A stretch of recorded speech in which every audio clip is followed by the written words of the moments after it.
Welcome to our channel. Today we how to connect to Linode VPS with SSH from Windows step by step clearly. To connect to your Linode VPS with SSH from Windows, first ensure you have your Linode's IP address and SSH credentials ready. Download and install an SSH client, such as PuTTY, from the official website. Once the installation is complete, launch the PuTTY application. In the PuTTY configuration window, enter your Linode's IP address in the hostname or IP address field. Make sure the port number is set to 22, which is the default for SSH. Select SSH as the connection type if it is not already selected. Next, click on the Open button to initiate the connection. If this is your first connection to the server, a security alert may appear. Review the information presented in the alert and click Yes to continue. A terminal window will open, prompting you for your username. Enter your username, then press Enter. Next, you will be prompted to enter your password.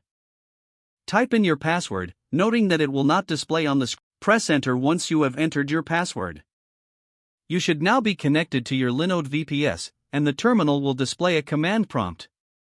You can now enter commands to manage your server remotely.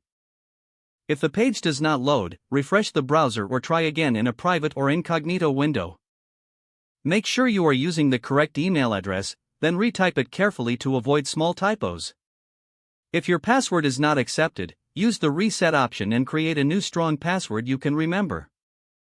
Check your spam folder for verification or security emails, then complete any requested confirmation steps. Enable two-factor authentication if available to improve account security and reduce unauthorized access risk. After signing in, review your profile details so your contact information and settings are accurate and current. If you see an error message, note it down and try again after restarting your device and internet connection.